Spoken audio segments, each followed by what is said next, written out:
Hello, friends, and welcome to part 2 of Ghost of Tsushima with a therapist. It was an absolute pleasure to play up until the title screen in episode 1, and I am so glad that you have made the decision to not be part of the attrition statistic. You have chosen to click on part 2 and continue this playthrough, and I want to let you know that those of you that watch part 2, you mean a lot to me. Because there's a lot of people that watch part 1 and then they bail. And that's fine. That's their prerogative. But you're sticking through this, and I appreciate that. So, big thanks to you. Leave a thumbs up. Leave a comment. All that fun stuff. Follow the links in the description. Check out my other playthroughs. I'm so excited to see what's going to happen here in part 2. So, let's, do it. Exploring Tsushima.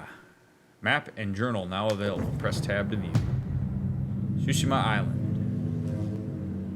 Oh, baby. Question marks abound. Explore Tsushima to discover new locations. This is a tale. The Warrior's Code. Yuna is searching for her brother, a blacksmith named Taka, who has been captured by the Mongols. She's checking on a lead near Kechi Fishing. Complete tales to build your legend and acquire new resources and abilities. Legend of the Ghost, the Broken Samurai. As your legend grows, you will learn powerful new techniques. Okay. The Tale of Sensei Ishikawa. Sensei Ishikawa never joined our battle against the Mongols at Komoda Beach. If he's still alive, I could use his skill.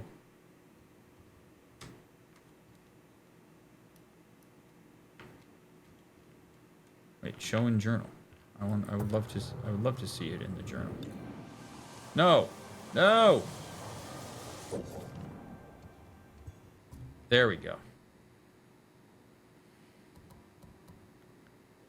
Have to find the sensei. Okay, so we got to ask for him at an inn. Well, what else? Okay, what else cool stuff do we have? Komoda Town, Golden Temple, Mongol territory. Oh, baby. So we got a occupied status. Okay, so we have not liberated any of... Okay, so Jin's journey. Yeah, we were going to do that first. So, Yuna's searching for her brother. I should join her before she runs into trouble. Yeah, I mean, we told her we were going to help her out. And if he's a blacksmith, it means he's going to make me some cool stuff. You can equip charms to augment your abilities. Oh, baby. Give me this RPG. Charms grant perks. Earn them by honoring Shinto shrines and by completing Tales of Tsushima. I will do that.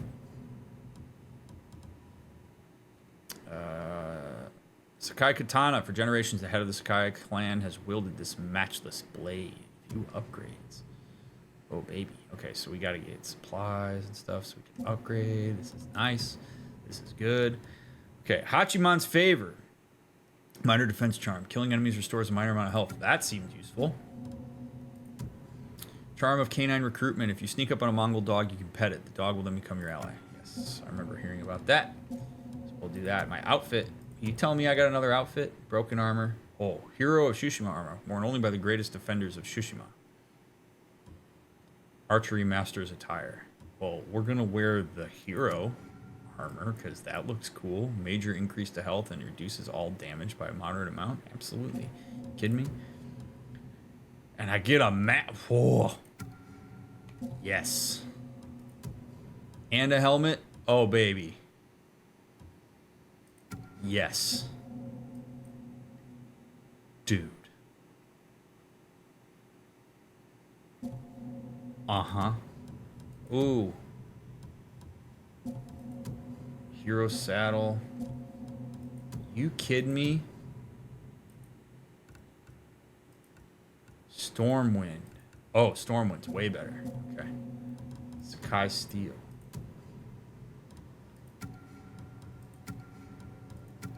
Ooh, no, I like the white. Dude, you kidding me? Rocking some. Follow the guiding wind to reach your tracked objective. Press G to gust the wind. Oh, thanks, Dad.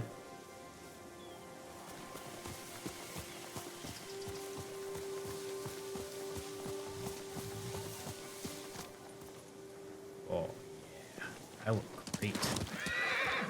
How good is this game?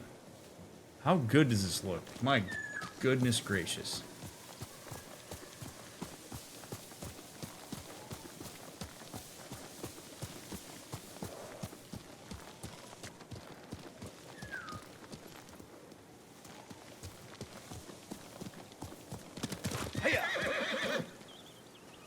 All right. Give me that gust. Find unit south of the Ketchy fishing village. Okay. Oh.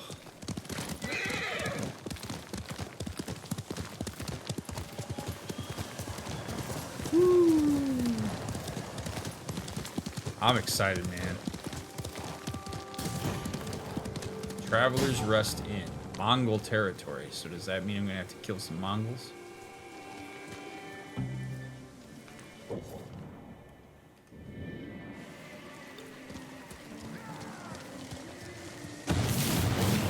Oh, they're like torching this house. You kidding me?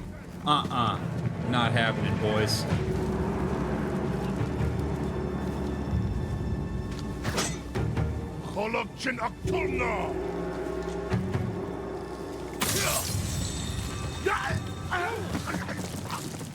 Undefeated, never lost.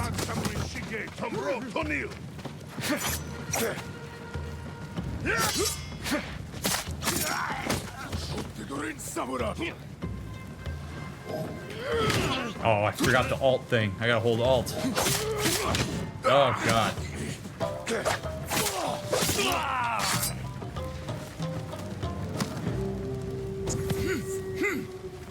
That alt thing's gonna be the death of me. Absolutely, like literally is going to be the death of me at some point. Give me those supplies. Satchel not available. Items and resources you collect are stored in the collections menu. Resources you collect are stored in the satchel. Good. Collect resources to upgrade your gear. Alright, I will do that. That is my intent.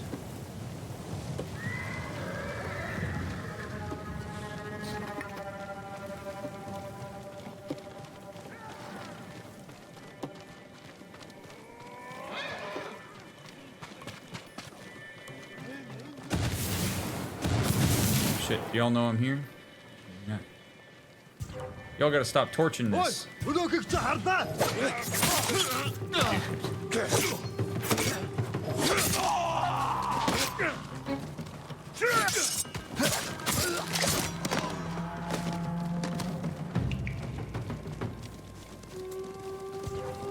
What's up, boys? What you got? What you got, huh?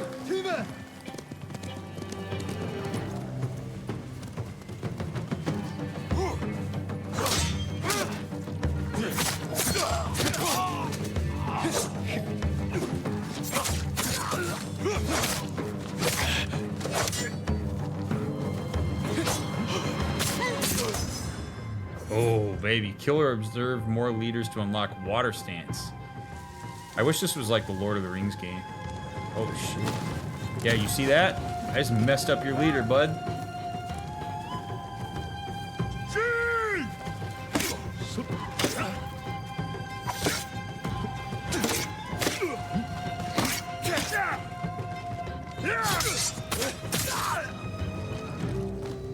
Oh, yeah.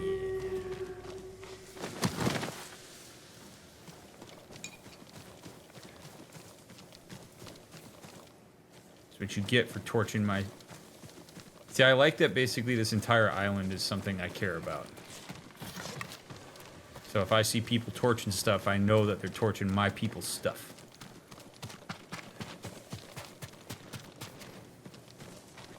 Ooh.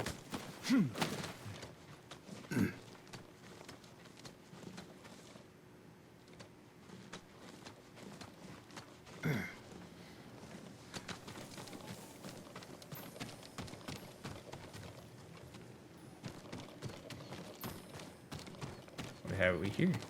Got iron. Crawl through. Like wind chimes out here. Awesome.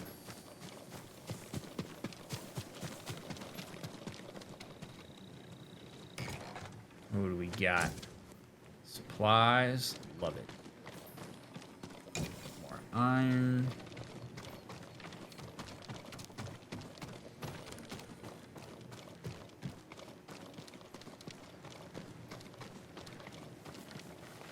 How vibrant this game is. Like, just incredible. This must do wonders for the bitrate.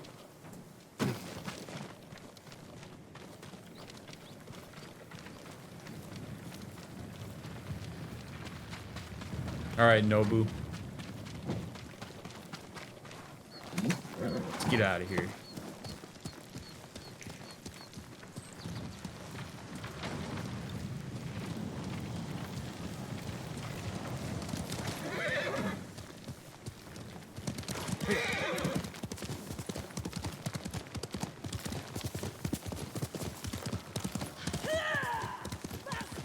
That's you know.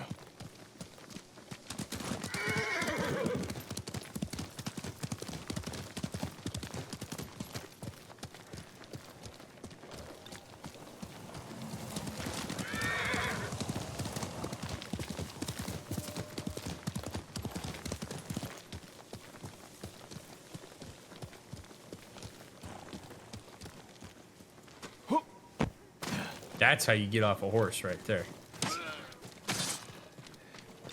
Jin, you found me. I did.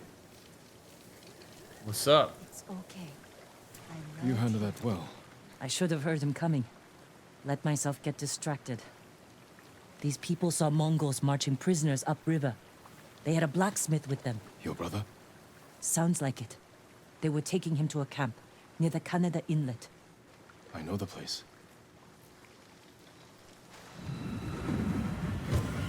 The Warrior's Code.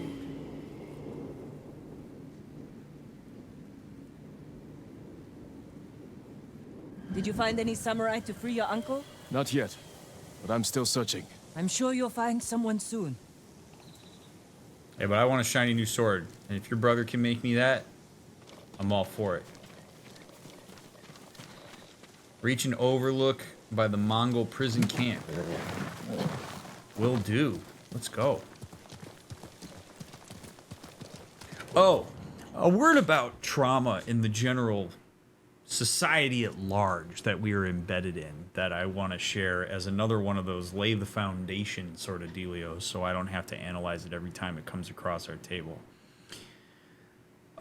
Trauma is when you have an extreme violation of your expectations happen via an experience that is coupled with a lost sense of safety and security.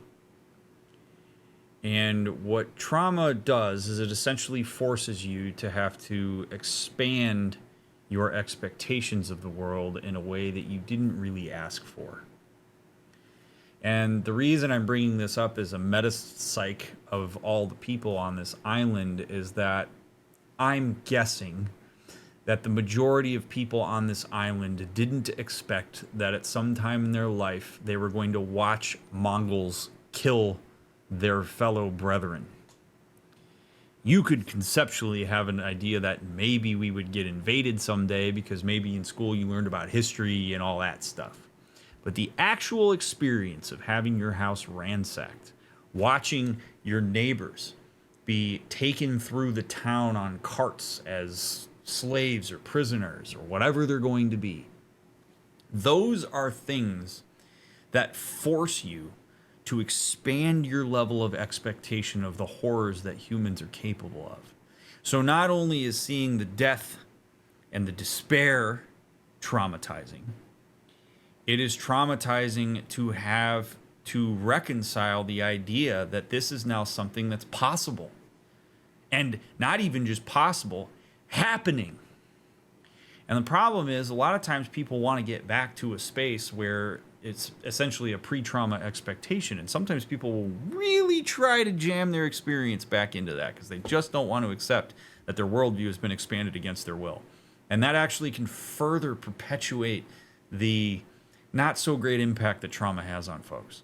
Trauma actually changes brain chemistry. It's not just a thing that changes behaviors. It doesn't just change cognition. It can literally change your brain chemistry. and is a very powerful force, and one that's very difficult for folks to work through. So we're dealing right now with a society at large that, by and large, is experiencing collective trauma. Trauma can be passed down via generations. That's a whole complicated thing I'm not going to get into yet, but I have a sense that we're going to get into at some point in this game. But it's something that can be shared in the masses. Now, the thing that is also important to understand is that just because you experience trauma doesn't mean that you will get PTSD. Unfortunately, a lot of people think that trauma and PTSD are one and the same. They are not. PTSD is a disordered response to trauma. Trauma is something that you can have adverse effect on your life, and you don't fit the diagnostic criteria for what's considered to be a mental illness. It can be something that still affects you, and you have long-lasting impact and maybe need to talk to a therapist about. But ultimately, we're going to be coming across a lot of people that have had their expectations of the world around them forcibly changed. And that's not a fun feeling when you're in danger and you're not really like opening yourself up to that kind of alternative representation. Resilience may predict how well people handle that, but it's tough stuff, man. Percentage-wise, how many people experience mental trauma in their life? I have no idea. I don't think anybody knows that number. Any number you see with Taka that can would help only be you an estimation. after we save him. Hard to believe I might see him soon. He's lucky to have you. He might disagree. That's what siblings are for. What about you? Any brothers or sisters? Lord Shimura is my only family. What will you do when he's free? Take a breath. Because then I'll know there's hope for our island. You feel that strongly? I've watched him win victory against impossible odds. And after your brother is free, what then? Honestly, I haven't had time to think about it. Boy, Jin, you're loading a lot of hope into that dude. A lot of hope into that dude. Something tells me you got to be careful if you're Jin here. Like, I understand why he believes in his uncle. Eyewitness testimony to his feats is an amazing thing. But if he boxes himself too far into a corner on that, if his uncle dies or fails or whatever, he may be left kind of going like, I don't know what to do.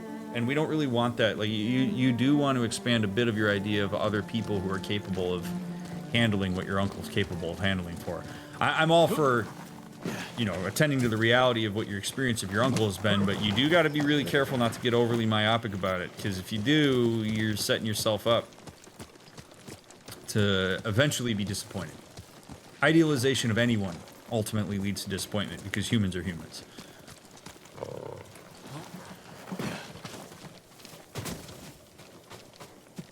I'm grabbing as many supplies and stuff as I can as we go through these towns.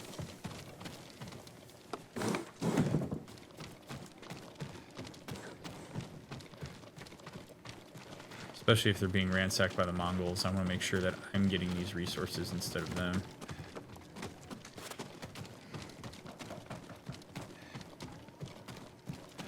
Though there appears to be nothing in a lot of these spaces.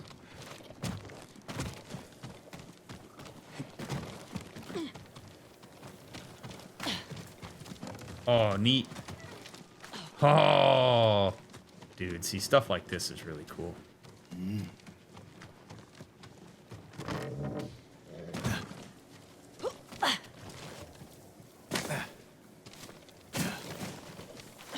Let's go, Nobu.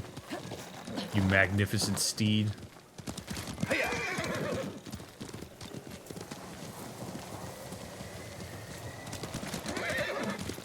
Alright, we got a long ways to go, so let's get to this overlook. I'm sure we'll be back in this area eventually.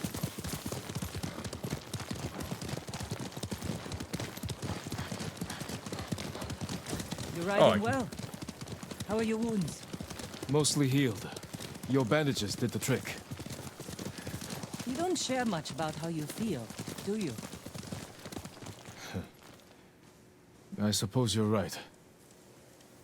My uncle taught me that a samurai masters his emotions, like you master a horse, or a blade. That's a hard way to live. It's not supposed to be easy.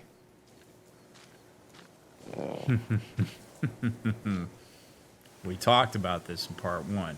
Mastering your emotions doesn't mean locking them away. Now, I'm not saying that Yuna is entitled to Jin just opening up and being a blubbering mess. That's not what that's not either. But this idea that you got to just bundle it all up, I think, is the amateur samurai. The masterful samurai is one who knows what emotions he's working with and responds accordingly. I'm going to hammer that point home obnoxiously throughout this entire playthrough. So get ready.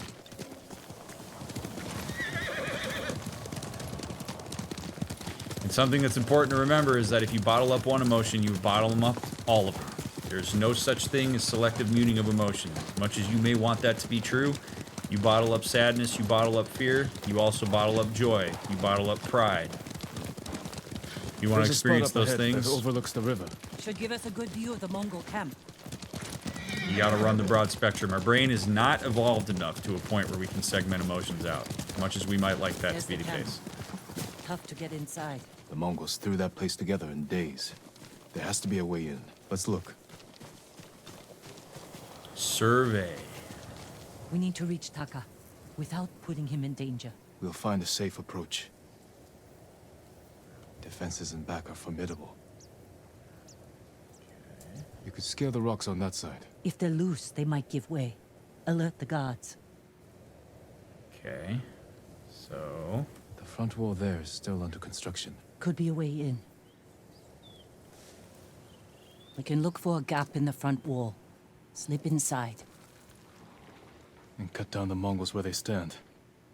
If something goes wrong, they'll kill the prisoners. I've seen them do it. We have to go in quietly. Like thieves. What's wrong with that? Before the samurai, this island was ruled by criminals. We changed that by creating order and delivering justice in the open. We live by a code of honor. And sometimes we die by it. Warriors like my father, who just wanted to give us a safer home. I want the same thing. But we have to fight back. I promised my uncle I'd never break our code. Then bend it. Ooh, To what a save my reframe. family. And what's left of yours. Let's get a closer look. See what we're up against. We should wait until it gets darker. Let's move. All right, I'm gonna be honest. Feels a little bit quick for me. I don't know that I see Jin turning that quickly. I mean, I don't think he has, but we're talking about something that's so deeply embedded. I mean, I don't know that Yuna totally gets what she's up against with this code. Like, Jin's got a whole history of having embedded in him that this samurai code is the way. And I want to be very clear that I'm not faulting him for that, nor am I really casting judgment on that. It may sound like I'm anti-samurai code. I'm not. But there is a... I don't want to put this. So it feels like this is a good place for a little bit of psychoeducation. So there is a school of thought in marriage and family therapy, which is the discipline that I'm in, called structural therapy. And structural therapy is one of many kind of myopic models that takes different things and calls it the end-all be-all of change. And ultimately, all of them combined are really what give you the bigger picture. But structural therapy focuses on boundaries and systematic organization. So how do systems and people adjust to the adversities of daily life and the meta of their lives via their organization and certain boundaries that they set and hierarchies and all that fun stuff. And the idea within that school of thought is that people run into problems when their boundaries are not suited for the task or event at hand. And that rigid, overly rigid boundaries are no more helpful than no boundaries at all. That essentially, if you carry this idea that you're going to be rigidly adhering to X boundary no matter what, there is inevitably going to be something that comes your way in life that those boundaries are not going to be particularly well suited to attend to. And at that point, you're going to have to deal with the consequences of it, or you're going to have to modify your boundaries. So the idea in structural therapy is not necessarily how do we take rigid boundaries and make them diffuse, or how do we make diffuse boundaries more rigid.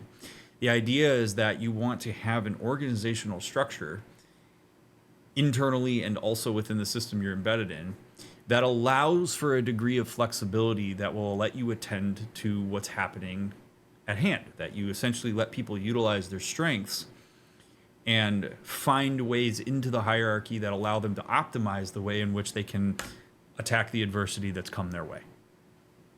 So what we're seeing here in Jin is a person who rigidly adheres to a code and has a whole lot of reinforcement through his life for that being a good idea and something that's worthy of following. And again, I do not fault him for that. But what we're seeing in Yuna is a bit of an exposure of the fact that if Jin decides to adhere rigidly to his samurai code, there are consequences to that.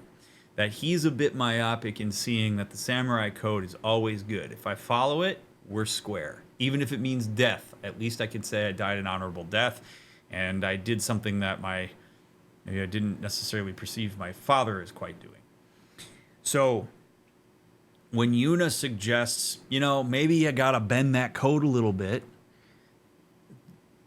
a structural therapist would look at that and say, yeah, maybe we have to have a little bit of flexibility here because we now have to prioritize our priorities. Do you want to save the people on this island? Or do you want to strictly adhere to the code even if it means that the entire island is decimated? What's your choice? So watching Jin have to process the dissonance that comes along with the manipulation of his boundaries in order to attend to whatever that prioritization is really a fascinating thing. And it's a struggle that a lot of humans have. We like when we get into certain organizations and hierarchies and boundaries that suit us, and oftentimes we'll clutch onto them so ridiculously hard because we believe that they're going to transcend every context, and the reality is they aren't. This samurai code could be the best code in the history of the world that ever has been or ever will be, and it is still going to have its faults in certain scenarios where that code doesn't align with the needs of the situation. So how flexible is Jin willing to be, and what does that mean for the way that he sees himself as a samurai? Does it diminish his sense of self-worth because he's cutting across this code that he's downloaded so much of his identity into? That is a really tough proposition for him. So Yuna kind of has this yeah, duh vibe about her in the way that she engages with him. And I think that sells short just how important this is for him. And I realize that we're in a bit of a crisis situation here, but some level of empathy and understanding for that, I think, might invite him more into that conversation as opposed to hitting him with well, if you don't do this, everybody's going to die. So how do you feel about that?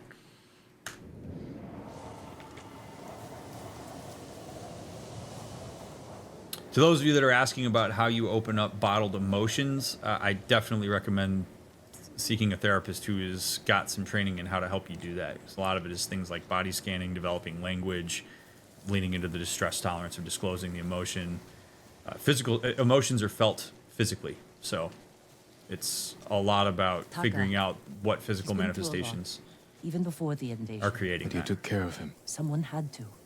He hated when I stole, but it was that or starve. I didn't have a choice. I didn't choose to be a samurai either. But going against my instincts, my code. It's better than getting wiped out by the Mongols. We have to fight back any way we can.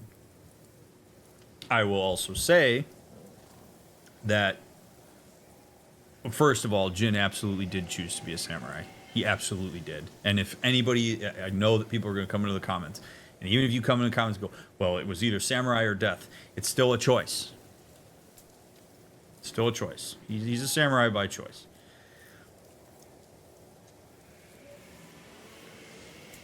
What we're going to learn, I think, a little bit about Jin here, what we are learning about Jin, is that this code is not just something that he rigidly lives by. This code is a form of reassurance.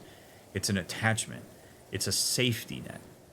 It's something that he finds comfort in. The thing about being a samurai and being somebody who has to save all these people is that you have to go into a bunch of unknown scenarios, and you gotta deal with a bunch of stuff you maybe don't fully understand. And when there's anxiety that comes along with how you handle a situation or a gray area, all of us love to have something that we can fall back on that gives us direction. I would say that the most common analog to Jin being a samurai and what that code means to him would be somebody relying on religious doctrine for how they navigate the unknowns of life and death. It's the same kind of thing for him. So we are presented with this situation that we have to navigate. Jin probably experiences a degree of anxiety as anybody would about how to handle it, and he wants to fall back on his code because it's comfortable. Because he knows what to expect, he knows what his role is, he's accepted what death means in the context of that. One of the things that he has to wrestle with is, if I go about this in a way that doesn't align with my code, does it mean that if it doesn't work out and I die, that I died an unhonorable death? Which to him, I'm sure, is probably the worst possible thing that could happen. This is a really loaded situation. This isn't just a matter of like, oh, Jin, you've got this little rigid code that we got to break. Like, this is real shit, man. This is hard for people to detangle themselves from. This would be asking a child to get rid of their stuffed animal when they have to go get a shot at the doctor that they so heavily rely on for comfort. Like, that's what the samurai code is for Jin. And I'm not saying that to trivialize it. I'm really trying to illustrate how important it is.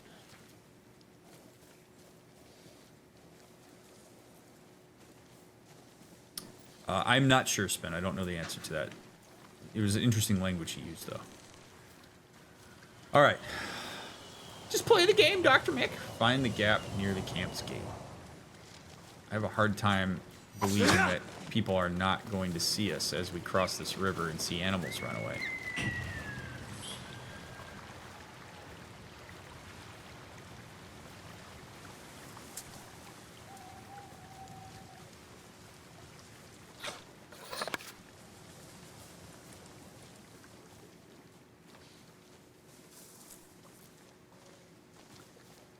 Through here. Squeeze through the fence gap. Oh my goodness gracious.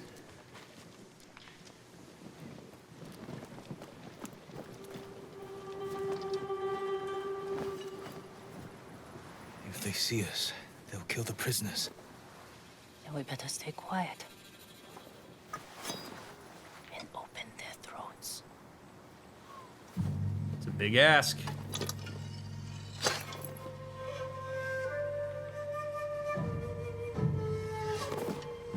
Ooh, but he agrees. We're not going to look him in the eye before we kill him. So here we are, our first foray into autonomy. We're so proud.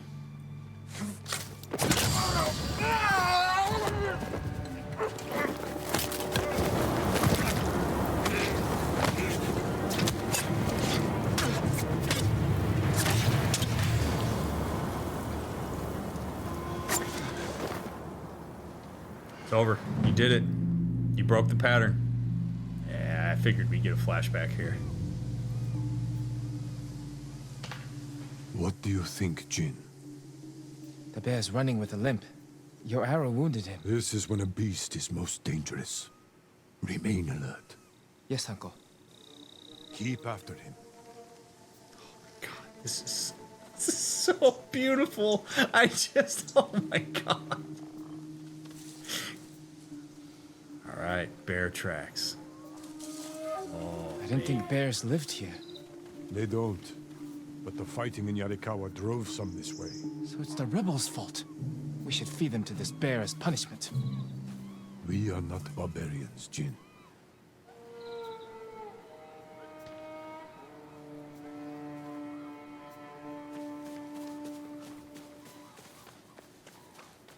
Man, these segments with the uncle. Prime time. Prime time.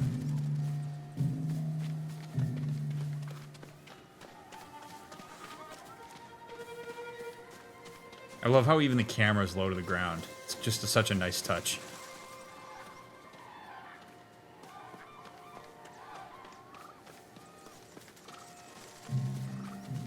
The bear stumbled here. Is it dying? No, but we're getting closer.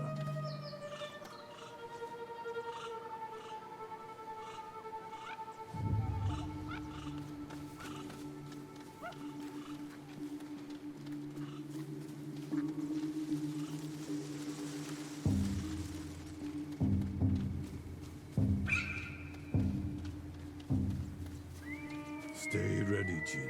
Yes, Uncle. If it's still alive, can I take the shot? Prove you can control your emotions. Then, perhaps.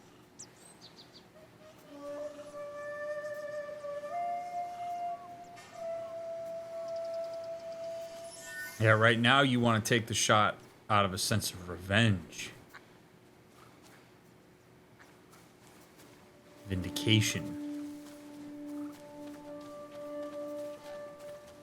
Because it is owed. That is not why we shoot the bear, my nephew. We got him. Careful. He could still be alive. This arrow should not have killed him. Uh-oh. Look, Uncle. There's a gash in his side. Not from an arrow. An assassin! From Ishikawa! Traitor! You would stab the Chido in the back! Jin Sakai! Control yourself. We are not criminals, like this man here. We are samurai. He tried to kill you! He must answer for this crime with his life. And look him in the eye. And teach him that samurai never acts out of anger or fear. And take his life with honor.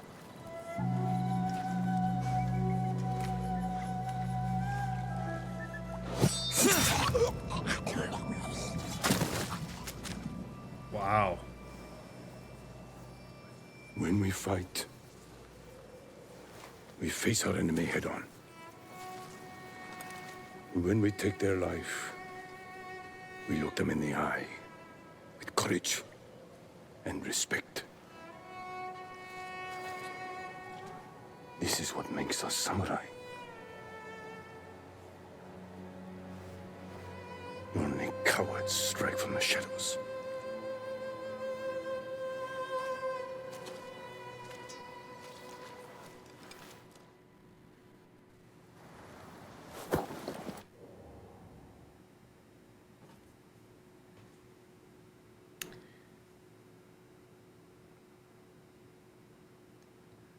Man.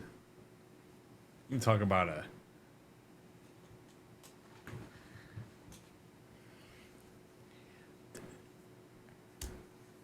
I'm going to keep saying it's impeccable the way that they're doing this. Absolutely impeccable. The way that they are doing this.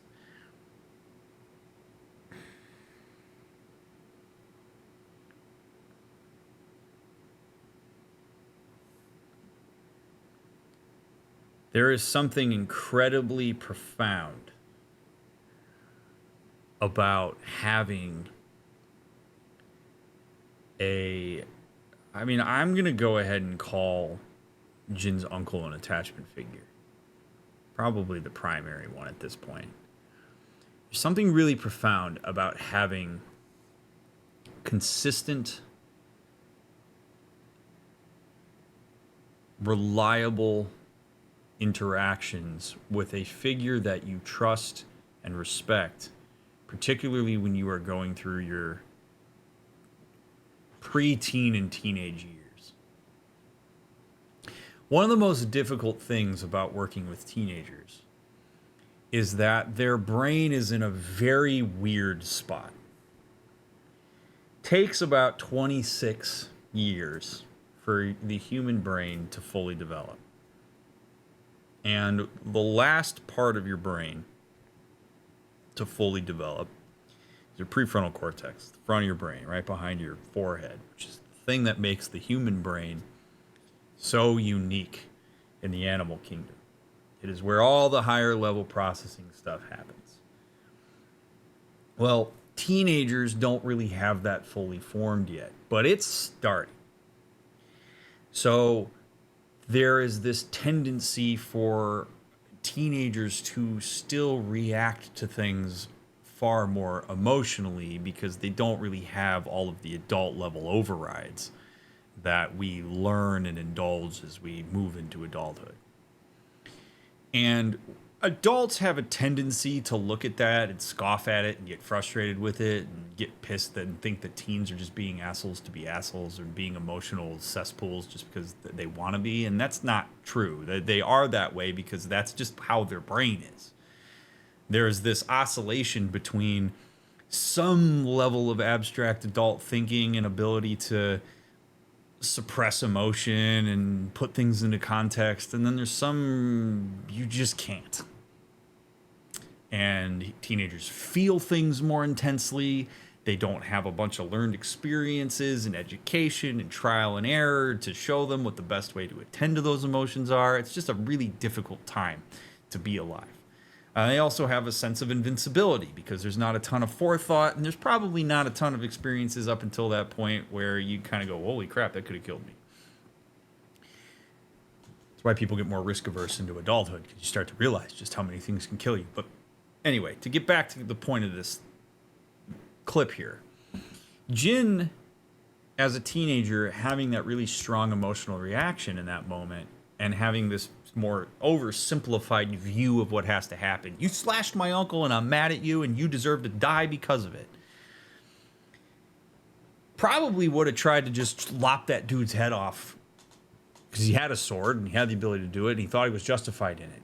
But having that stable, reliable, consistent figure in his uncle who is there to scaffold that process for him, to intercept the emotion of that moment, to have the wherewithal while he was just attacked and slashed across the arm, to respond to that moment calmly and educationally for Jin, is a form of modeling that will absolutely contribute to Jin's entrenchment in the samurai way.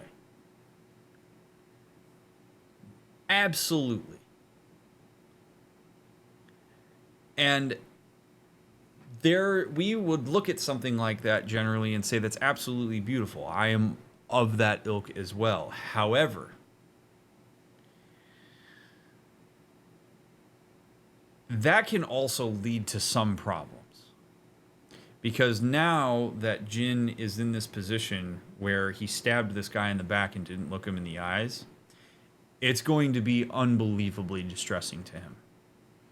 Because now, not only has he disrupted his code for his own, I don't want to say his own indulgence, but for his own gain in this particular scenario where he's trying to run the calculus on what his mission is, he has also now disappointed the internal object he has of his uncle, who is an attachment figure.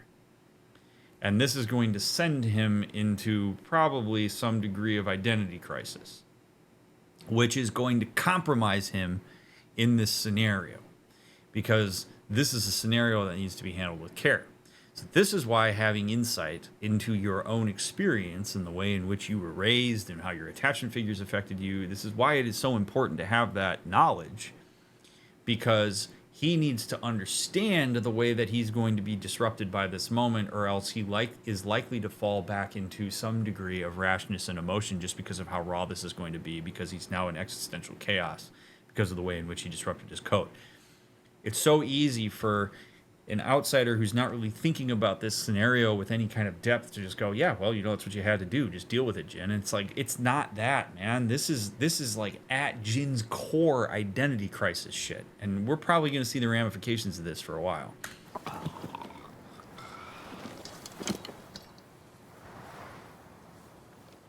Oh, I love that he's not even looking at him in death. Jin, what's wrong?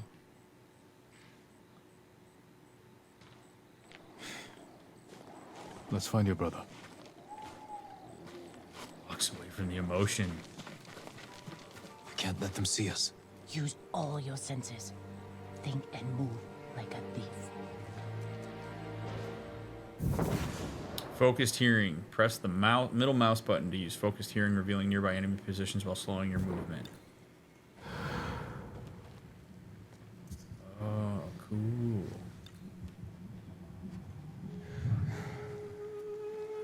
Okay. Now, I don't expect Jin to get all super emotional there, but this is yet another moment where He's gonna have to deal with this stuff. It ain't gonna be fun, I can tell you that. I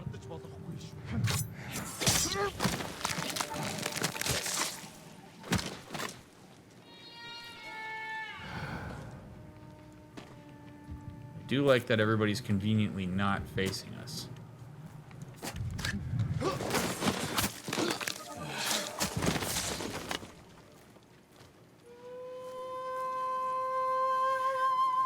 Just because I like to be a little bit of a pain in the ass on this. I actually kind of wish that if you did these silent strikes, it diminished your energy meter instead of filling it.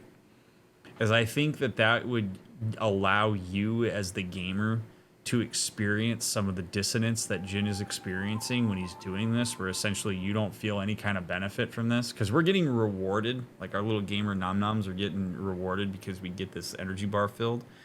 But if you diminish that and take it away, you would start to, if you were really had that at a premium, you'd be like, oh man, like I don't want to silently assassinate these people because it's stressing Jin out.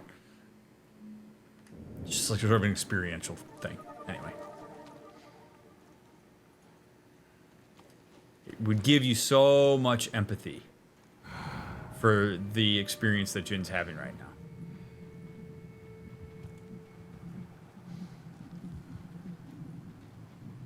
It's the kind of stuff I think about as a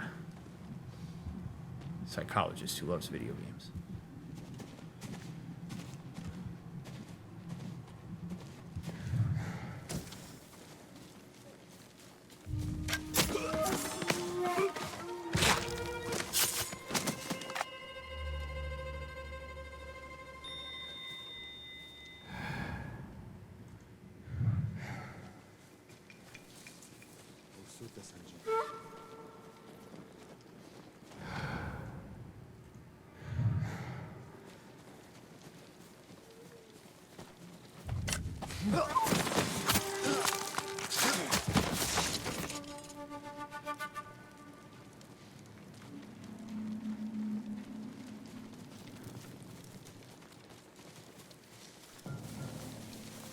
Poor guy.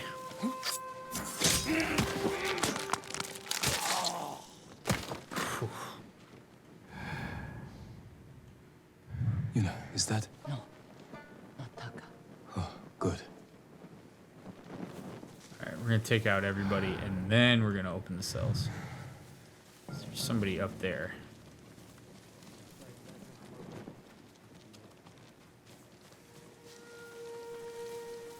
There, a prisoner. Taka? Let's find out. No, it's not Taka.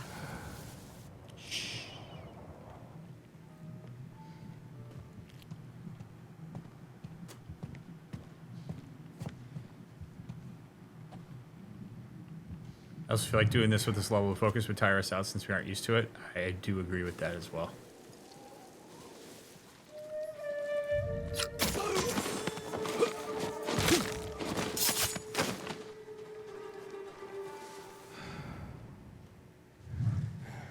This guy's like inside this tent.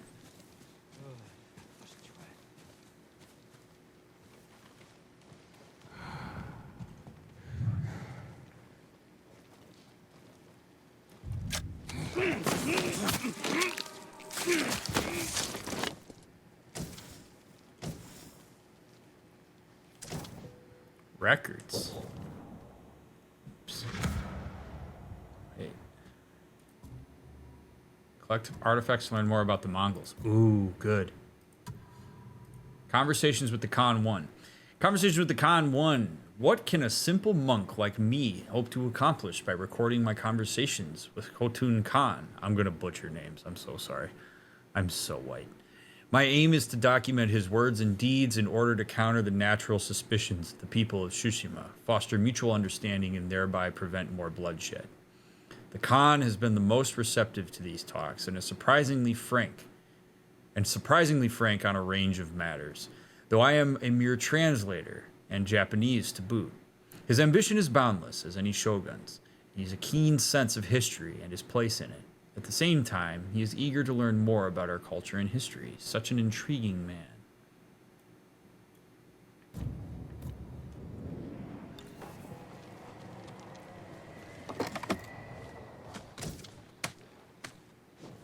Yeah, these people work fast.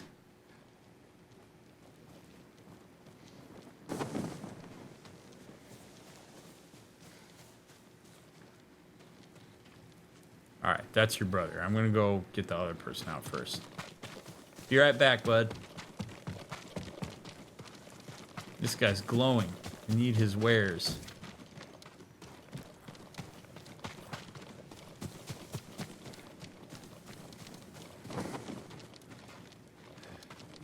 I mean, look, they even like decorated and stuff. Oh, they're like rugs, drying some meats.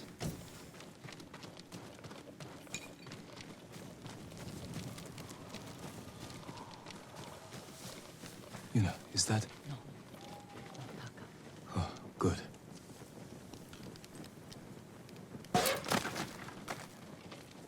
Damn. Too late for that guy.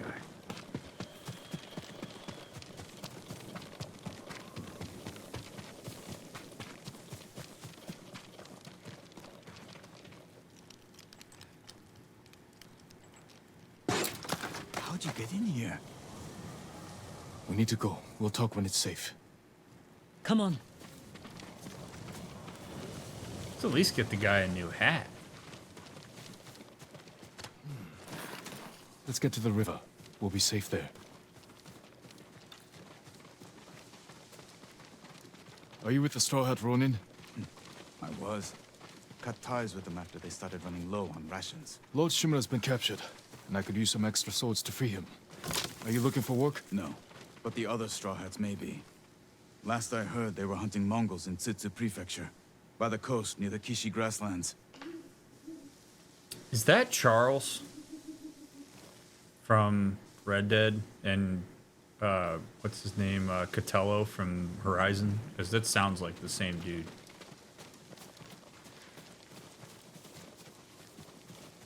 Oh, it is? Okay, cool. I like that guy's voice.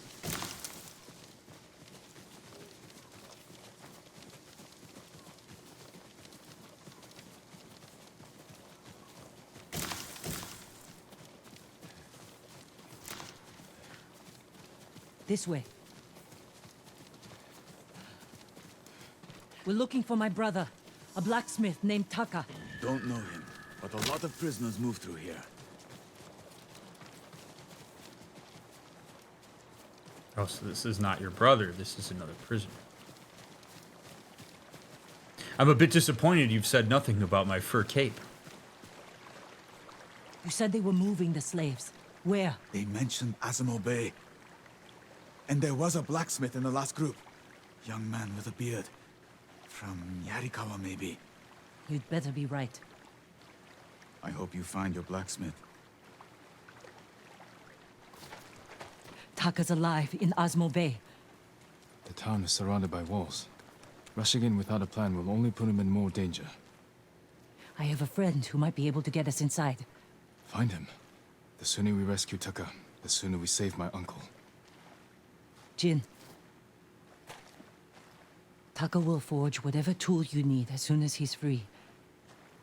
But after that, we're leaving the island.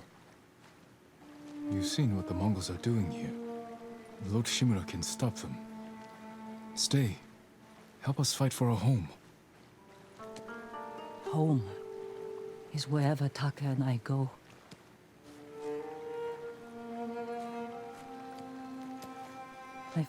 Yeah, you can't really falter for that. Like, we love to, when we watch stories like this, we love the idea of, like, stay home and fight for your homeland. America, yeah. Like, no. First of all, not a samurai. Doesn't really possess the power, prestige, and training in order to hold her own. She's pretty great, but yeah, she's a civilian. So's her brother. You want to flee an island that's being ransacked by a bunch of people that are ruthlessly killing everybody you know? Yeah. You want to go, go. There's no dishonor in that. You want to survive? Yeah. Look, I don't care where I live. As long as I got my brother, I am A-okay. And many people feel that way. For many people, home is the people they're surrounded by. It's not the actual earth underneath their feet. And that's perfectly fine. I also respect people that do believe in the ground underneath their feet and do want to fight for it. I'm not trying to suggest that one is better than the other. But if she wants to go, see you later. Jin may have made his peace with death. And the idea that if you fight for your land and you die, it's honorable. And that's awesome. In the same way that if there's somebody that believes that if you die, you go to heaven, and another person says, I don't believe that, so I don't really want to die yet. It's basically what's happening here with Yuna. Is I don't want to be here and deal with this shit. I'm out of here. Totally fair. I respect that. And it's okay for Jin to say, you know, I'd love it if you stay, but... Friend lives in Azamo Prefecture, on the border with Tsutsu. I'll find you there. I know this wasn't easy. Going against your code. I did what I had to. Thank you.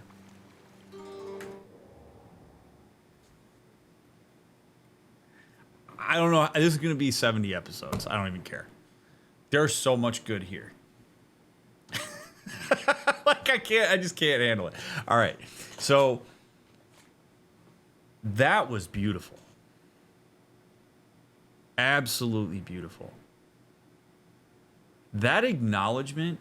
See, here's why I believe that it's important for Jin not to see emotional control as emotional suppression.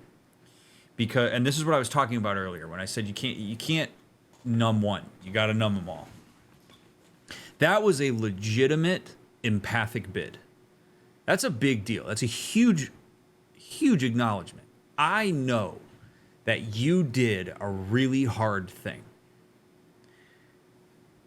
And I appreciate that. That is something that if Jin allows himself to engage with that empathy, will likely make him emotional.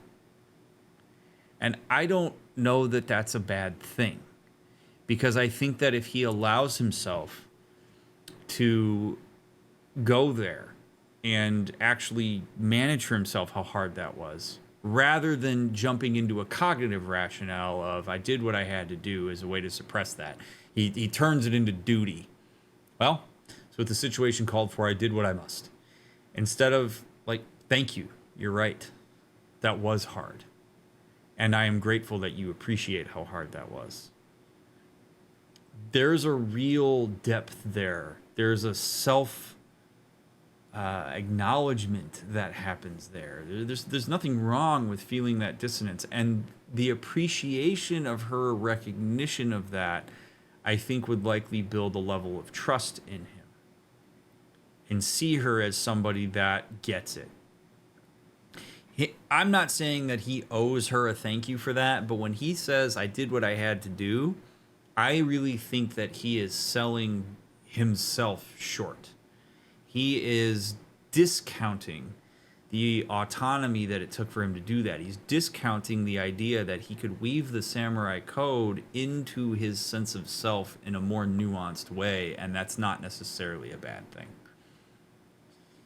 When you suppress emotion, you miss out on these types of moments. And if you're a person who emotionally suppresses constantly and you find yourself not feeling particularly connected to anybody around you, there's a good chance that it's because you're missing stuff like this. That if a person makes a legitimate emotional bid, a legitimate acknowledgement and push for connection, you don't allow yourself to go there, it's going to feel hollow. And you're going to be looking around going, where is it? You're blocking it.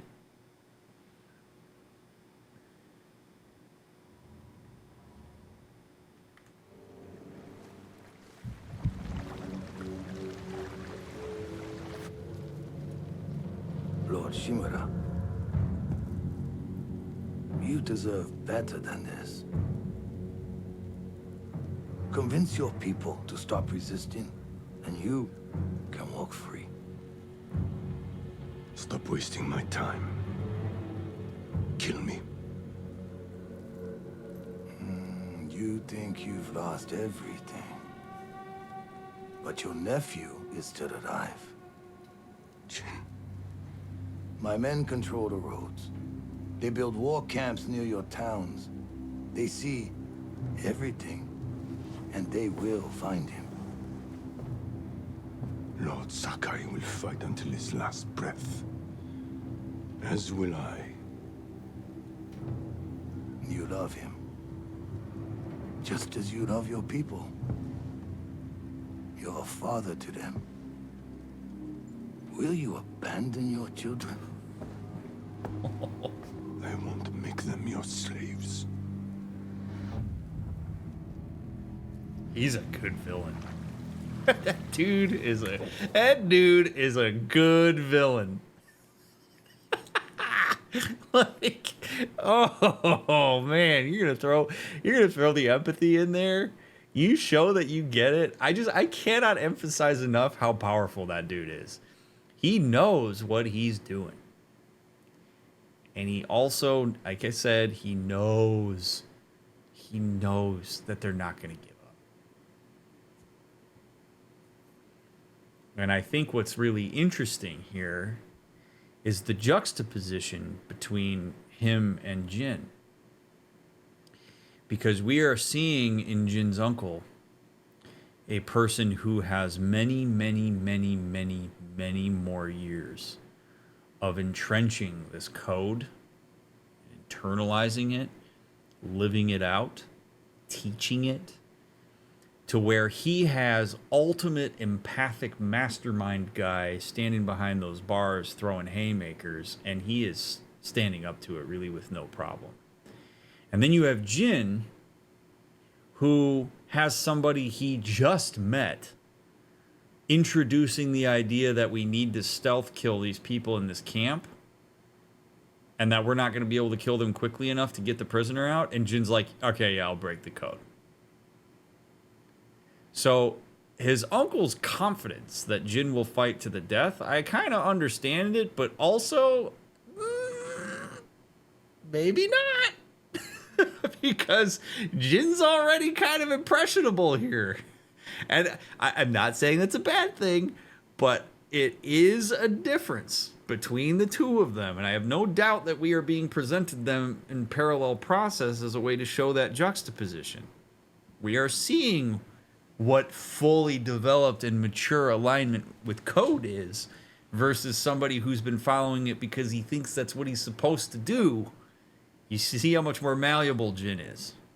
Even if it was for the, I realize that one person would be bending for slavery of the masses and the other person's bending in order to save a prisoner. But that process, that malleability, how much armored with Teflon are you? There is a real disparity between the two of them.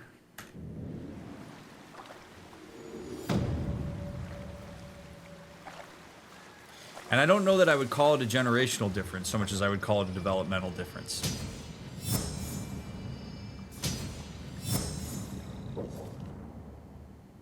You have earned a technique point, an additional hero of Tsushima technique point. Use them to learn powerful new techniques that will aid your fight against the Mongols. Parry at the last possible second to perform a deadly counterattack.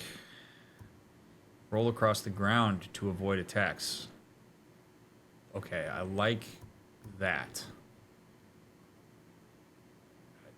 I got double tap alt. That's a little bit easier for me. I gotta do that because otherwise my ass is gonna get kicked in these fights as they get harder. Evasive strike useful. Sprint toward an enemy and slash them with a quick strike. Well, that's cool, but harness the power of the guiding wind. Follow the guiding wind to hot springs. Soak in the restorative waters to increase your health. I think we'll probably find those on our own. I kind of want to do... Ooh, what is this? Better your foe with 2 piercing strikes. Whoa, whoa, whoa, whoa. Effective against shield, man. Water stains. Dude, there's so much good stuff here. Holy hell. Roll just before landing to avoid damage. Like Link. Detect more distant enemies by listening with deeper focus. After a successful standoff, one enemy will rush in and open themselves up to a killing blow. Save yourself from defeat when wounded. Cost 1 resolve. Ooh. Well, I like that. Keeps things going. All right. Forgive me. I really have to pee, so I'll be right back.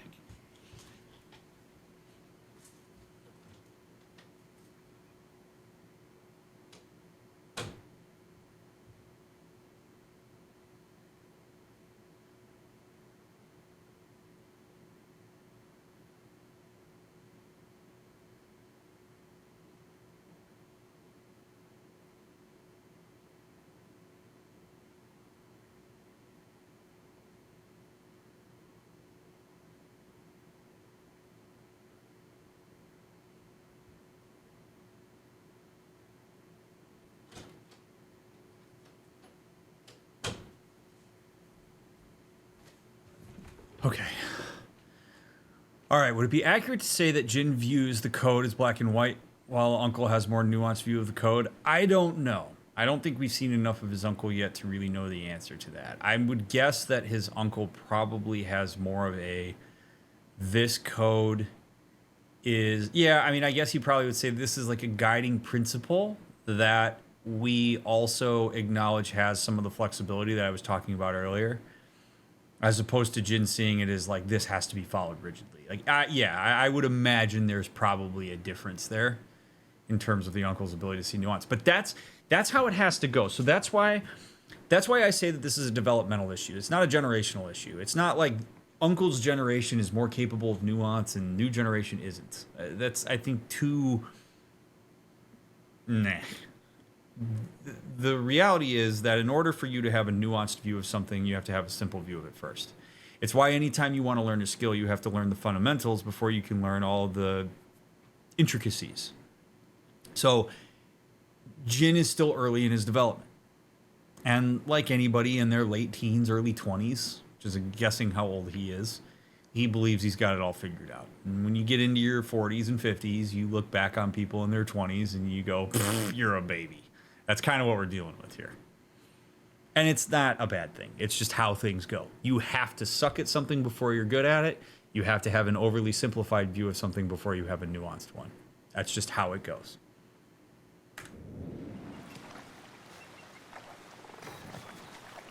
Broken blacksmith. All right, Yuna and I have tracked your brother to a prison camp in the walled town of Azamo Bay. If we're going to save Taka, we need to find help, and Yuna says she has a friend for the job. We'll meet her at his friend's house just outside Azamo Bay.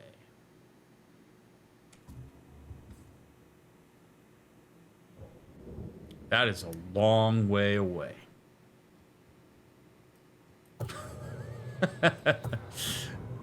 Okay. I don't know that we're going to go all the way there yet. Maybe we do something that's a little closer to home. Perhaps we do this, where we find Sensei Ishikawa.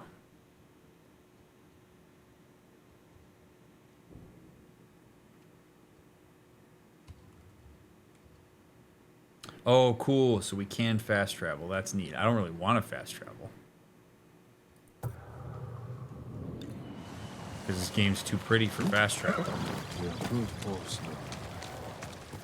Thank you for being here, by the way. I really appreciate you taking time to watch my playthroughs. I hope that you find them helpful, educational in some way. Always awesome, whether you're here live on Twitch or whether you're watching this VOD on YouTube, whether you're watching it as it's come out or way out in the future. Thank you. You rock. Oh, look at it. Come on.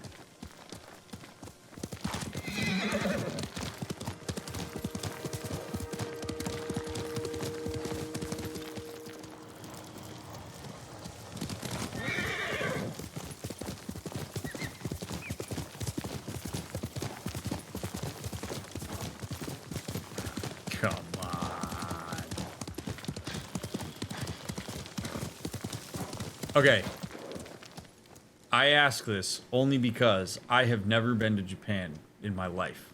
And I honestly am not very familiar with Japan at all. And I realize we're on Tsushima Island, which I don't, forgive me, I don't know if that's actually a real place or not. But is Japan like legit this beautiful? Or is this like a heavily stylized version of it? because every time I see depictions of Tsushima as a real place, okay, 'cause every time I see depictions of stuff like this, it's always gorgeous, like always, and I am just blown away by it. Yes, I want an answer to that question. I'm asking that legitimately. Like, is Japan, like, and Tsushima, like, legitimately this gorgeous? Yes. That's awesome. And my wife really wants to go to Japan. But it seems like a neat place. I don't know a ton about it. So forgive my ignorance, but that's why I ask questions.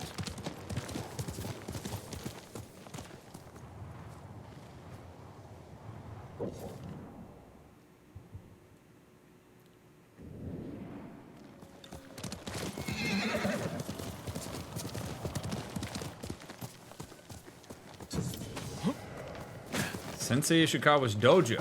Whoa, look at that. That's who we're looking for. Did I just bypass the quest because I found his dojo already? Huh. Don't move. Sensei Ishikawa. Lord Sakai's boy.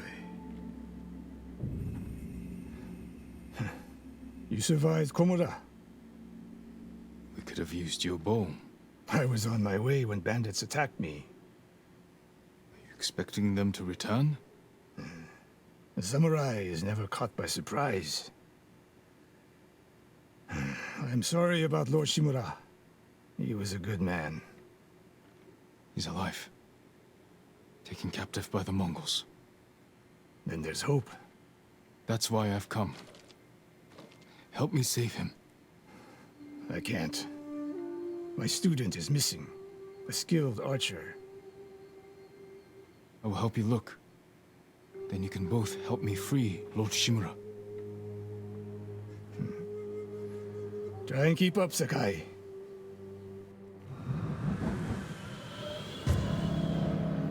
The Tale of Sensei Ishikawa. So cool. Did you hear that wee bit of defensiveness in there? Teensy tiny little bit. We could have used your bow. He had a little bit of a tone in his response to Jin on that. Probably out of some space of insecurity or frustration. Maybe with himself, maybe with Jin. But there was definitely an exchange there that happened. Bit of judgment, probably placed from a lack of context. Ishikawa maybe a bit defensive in his justification. Those type of exchanges are gonna happen if you are embedded in a culture of not getting deep. But because the emotion is there. But I think really even more than anything, there's a rashness in the judgment there, which I think is probably connected to the rigidity of the code. You're a samurai, you're supposed to be there. And I think Ishikawa probably agrees. You get defensive when you're vulnerable. But I was ambushed. Would have loved to have been there. I realize I should have been because I'm a samurai. But what do you want me to do? Like it's a less sophisticated form of communication happening there.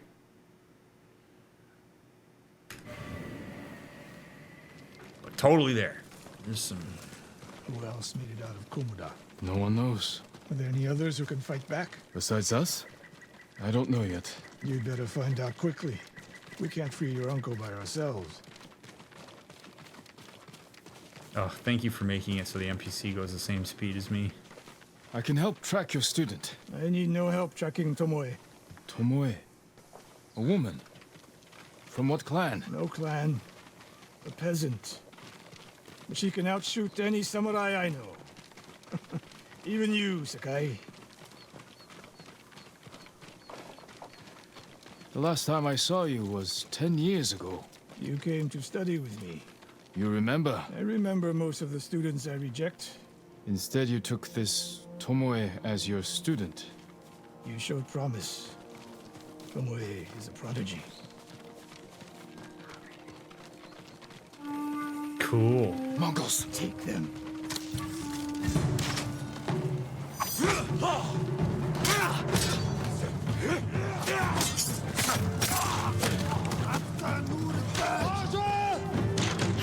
Oh shit.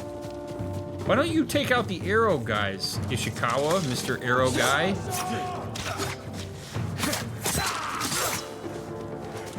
Got Ishikawa over here taking out the people with swords.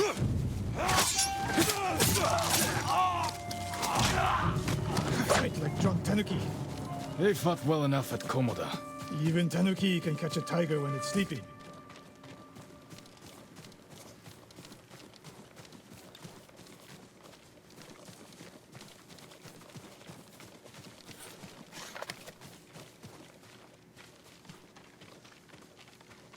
Tomoe's trail picks up here. Come! The Mongols took Fort Nakayama. The patrol likely came from there. That's close to the hot springs. The town will be the next to fall. Something happened here. An ambush. Look around.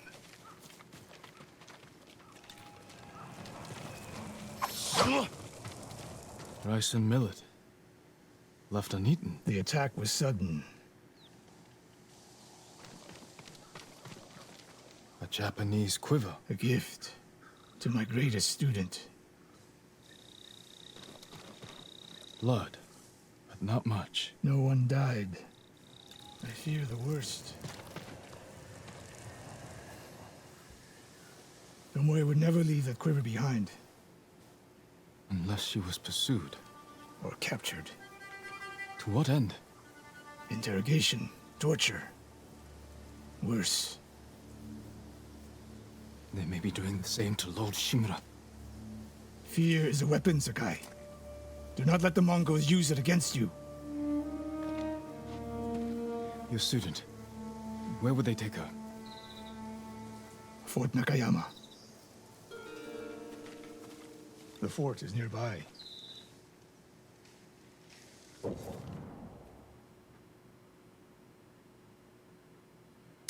I mean, that's pretty sound advice. Fear is it's a guttural, primary emotional response that humans have that is quite useful, but does unfortunately make humans quite vulnerable and impressionable. If you can capture fear, and you are in a position of power and representation, you can leverage that fear. You can get people to act against their own interests when you scare them enough. Particularly if you can get people to feel fear and then see you as the stable force that will guide them through it. That's the next level optimized manipulation of fear that makes it incredibly well weaponized. So this is again where you don't want Jin or anybody else to try to suppress the fear. That's not the way. What you want is an acknowledgement that fear is present, because it will allow you to recognize that in this particular moment you are far more impressionable, that you perhaps will act more rashly, and maybe your prefrontal cortex is more likely to go offline, where you're not going to see the long-term implications of your actions in lieu of the short-term gain. That's how you use that. Like, okay, fear's here. So, let's take some reassessment of the situation, figure out what variables I need to work with. It absolutely can be weaponized, particularly if you feel it strongly, or if you're not willing to acknowledge it at all, even when it's present.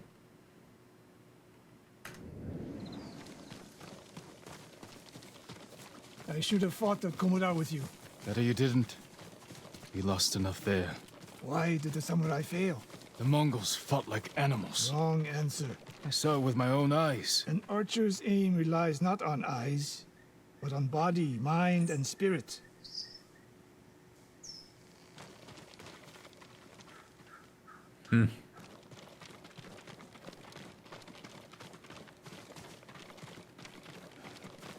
Ishikawa still trying to teach.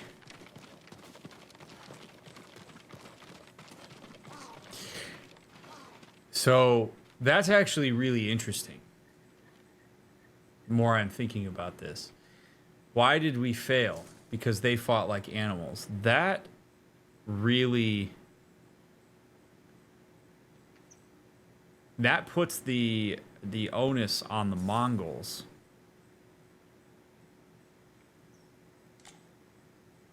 And really, I think, communicates the fact that perhaps the samurai were unprepared for what their enemy was. The Mongols know how the samurai operate, or at least the leadership does. And probably knows that if you go absolute gangbusters on them and fight dirty, you will win, because the samurai are not going to stoop to that level.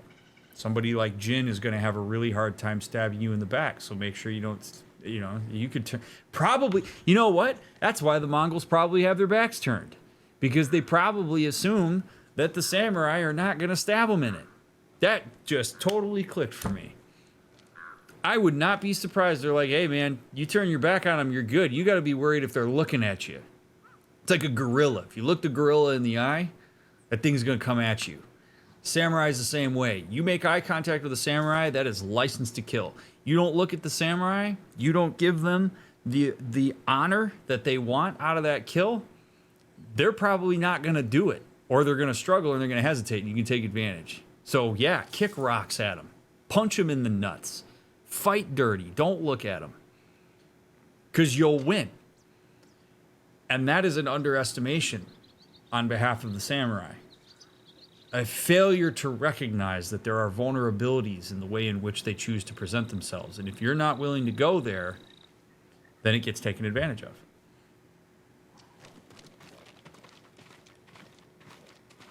Yeah, absolutely. They fight dirty. Pour alcohol, throw them on fire. We need to talk. What's wrong, Sensei? This bow was a gift to me from Lord Nagao many years ago. It's a beautiful weapon. Of course it is. And there's nothing more painful to me than a perfect bow ineptly used. And it's a good thing you're giving it to me. Who said anything about giving? Prove you can shoot straight. I'll let you borrow it. Try it out before we go into battle. Awesome. Moderate damage and draw speed. Once a gift from Lord Nagao to Sensei Ishikawa, now wielded by Sensei's new student. Aim for that lamp closest to us. Great. That's why you're going to give it to me. Hold left control to aim your bow. Okay.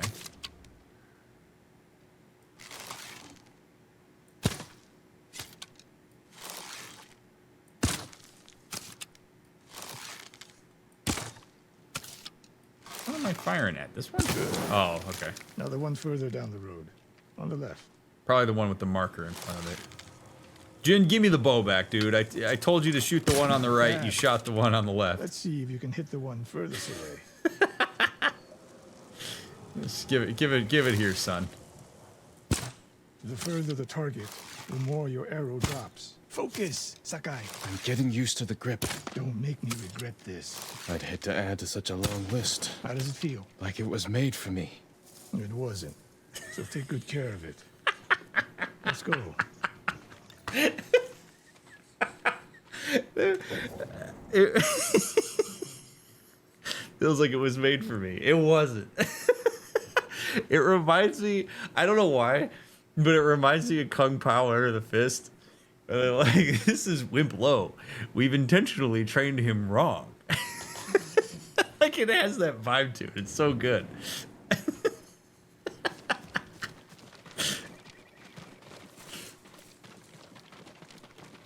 A bow like this would have helped at Komoda.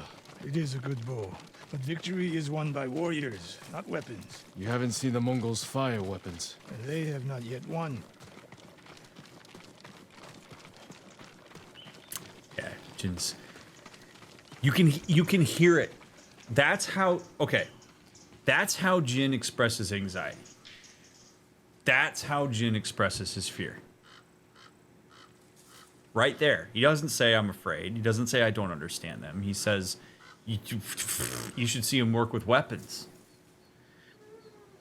And Ishikawa's like, dude, that ain't it. That ain't it. So you can see what he is afraid of. There are things that the Mongols are doing that are throwing him off his game. Probably because he assumes that everybody wants to fight honorably and that everybody sees things the way that he does, and they don't. They know you better than you know them, and that's a problem. And my God, is that background gorgeous. Oh my God. I hope your student is inside.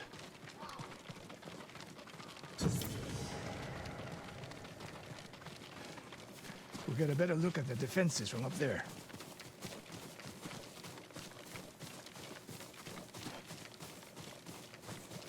If you want some insight into me as a person, Kung Pao Under the Fist is one of my favorite movies of all time. I can quote almost the entire movie.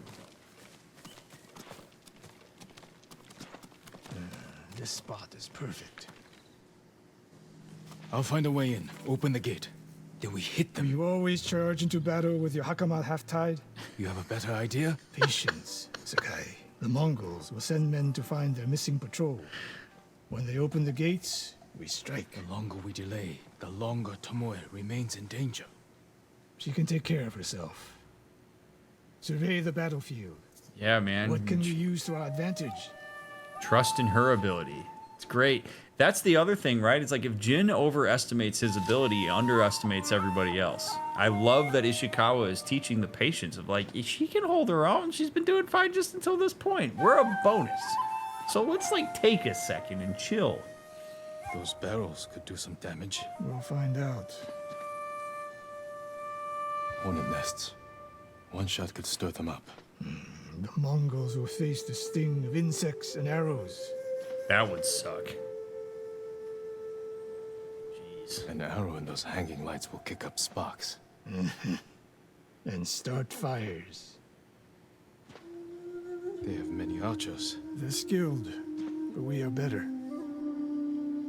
When the gates open, distract the enemy and rain arrows on their heads. Then we storm the fort and free Tomoe. Good.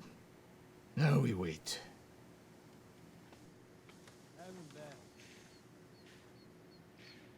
They're opening the gates. Wait for my signal.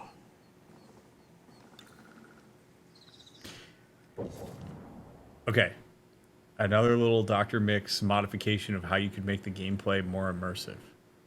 Would be very cool if at the beginning of the game there was a toggle where you have essentially like immersive experience where you actually wait however long it is you have to wait to feel your own sense of impatience for that door opening so that you can get into Jin's experience. We get the shortened, expedited, all right, cool, yeah, we sat there, we're good, we're ready to go. But Jin has to sit there and hang out with Ishikawa for however long is necessary until those doors open. And it would be cool to have that amplification of frustration where you co-experience it with him. Maybe see how he wrestles with it, see how Ishikawa talks him down, or maybe you just sit there in the silence of it. Maybe it's 10 minutes, maybe it's 20 minutes, but you get to choose whether you actually engage with the immersion of that. I think that would be really cool because you'd get to, it brings you into the empathy for the experience of Jin as he's learning these lessons that he thought he already mastered.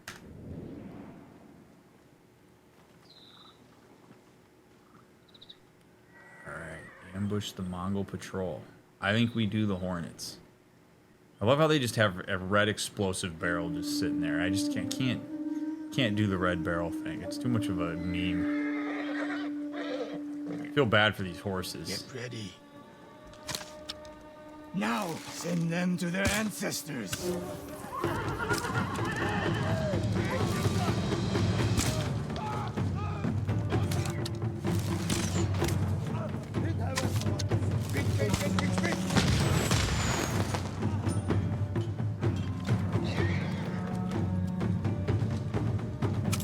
I don't want to kill the horse. I don't have to kill the horse, do I?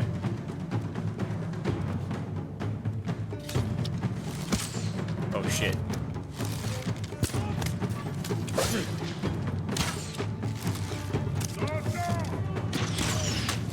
Oh. Oh.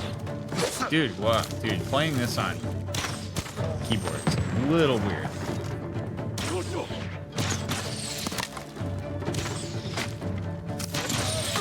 Oh.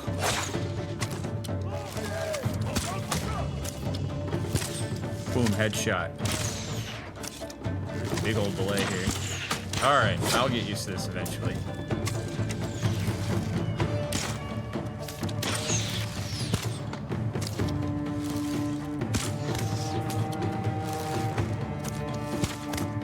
I'm better at strafing when I hold the guns. Not bad, Sakai. There are more inside.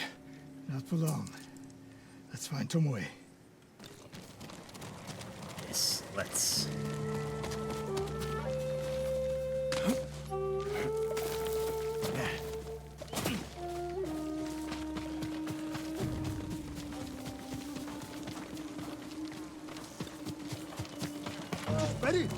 What up?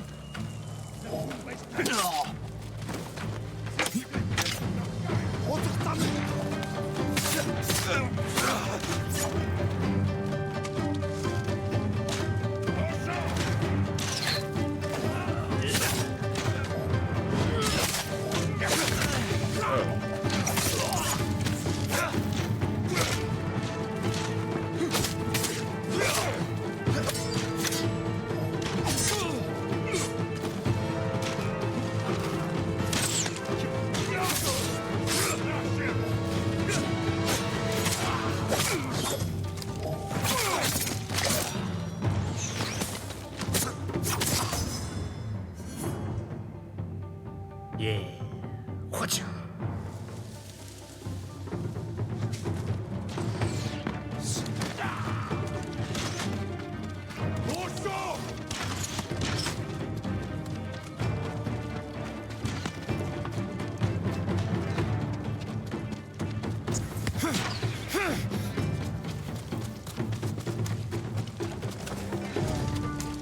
Oh.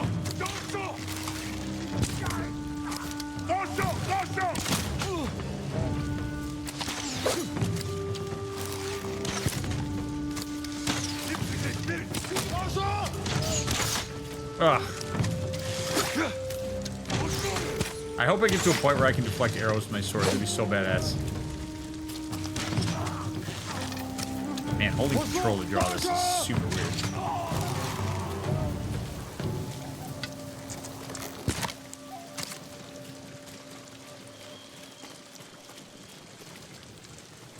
Alright. Oh no. Slain prisoners. Tied up. Killed with arrows. Tomoe isn't. Wait, this pendant belongs to her. Search the fort! I shall. The way that the archers act is more in accordance with the sneaky maneuvers of the thief, but from a distance, I do agree with that. It is interesting that there's no dissonance with the idea that you don't look them in the eye when you shoot them with arrows.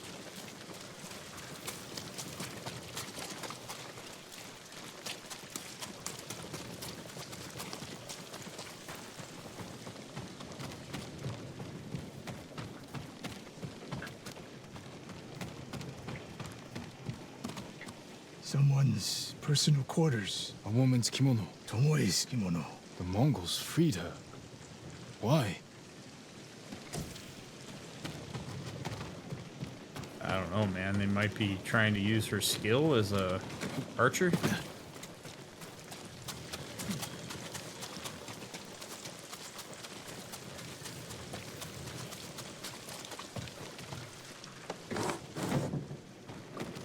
A scroll.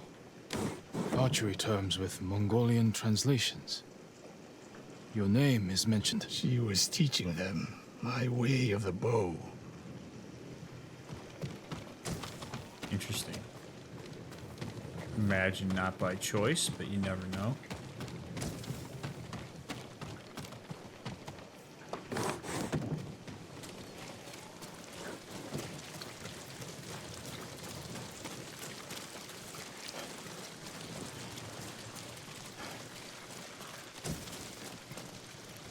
These arrows are Japanese. They're Tomoe's arrows. You are sure? I how taught her good to they make are. the knock with deer horn. And that curve of the eagle feathers. So the Mongols took her weapons. The shots are tightly clustered. No Mongol shoots Japanese arrows with such skill. Then they allowed her to use a bow.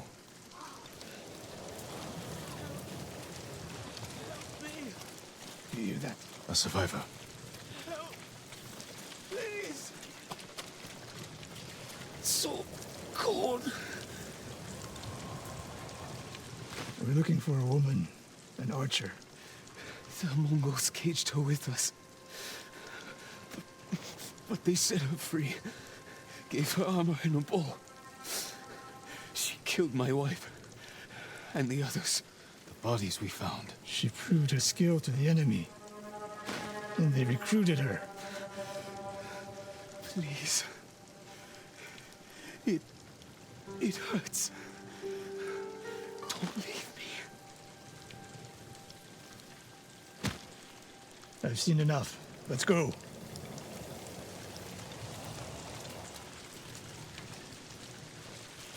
Damn, dude.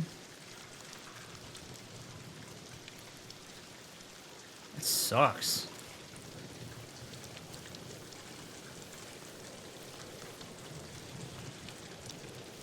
That desire for connection in his last moments, man, that hits heavy.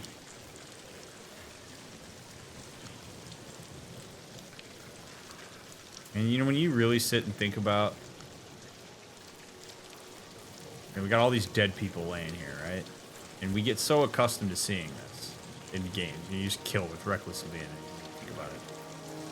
But if you actually roleplay this in a way that we are, and you think about this, every single body laying on this battlefield is a developed human that made it this far in their life.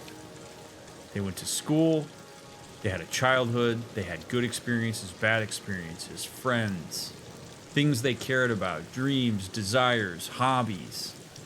Every single person laying here on this battlefield had as complex of a life as you, me, Jin, Ishikawa.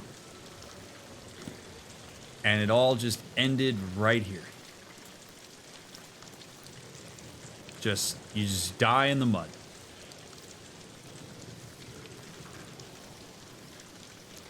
It's terrible. And I know I made the point about objectification last episode. But, like, that's how heavy this stuff is, actually. All these people, their entire development as humans culminated into being dead in a battlefield over, like, a land dispute. While some dude sits in a castle with a bridge and torments the other leader of men.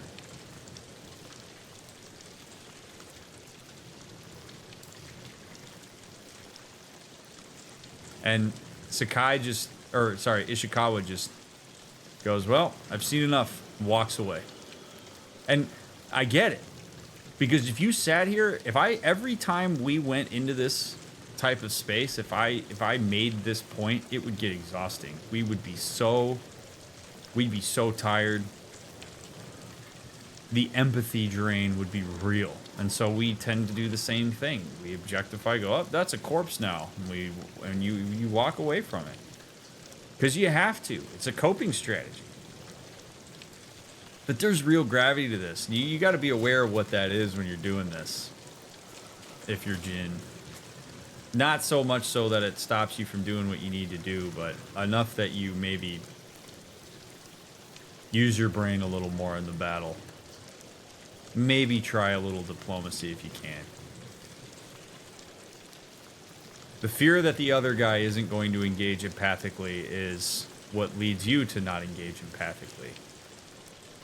And it leads to this, man. We got a camp full of just Killed her. Sensei? dead humans. Tomoe won her freedom. She joined the Mongols. Why would she do that? What happened? They pushed her too hard. Pushed her how? What are you hiding? Sensei!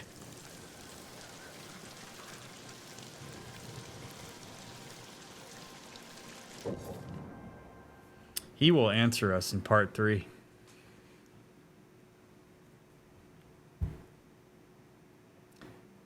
thank you very much for watching part 2 all the way to the end. This is great. I am enjoying this experience mightily. And I look forward to however long this playthrough will be. And I hope you are too. Thanks so much for taking the time. Please leave a thumbs up, leave a comment. Remember, I don't claim to be Mr. Know-It-All. I'm not speaking de facto truth every time. I'm just one guy's perspective that happens to be a little more informed in some ways, a little less informed than others. But thank you so much for your support of these playthroughs. If you're binging, I will see you in the next episode. If you're waiting for the next one to come out, I'll get it out as soon as I can. I appreciate you. You matter. See you in the next one.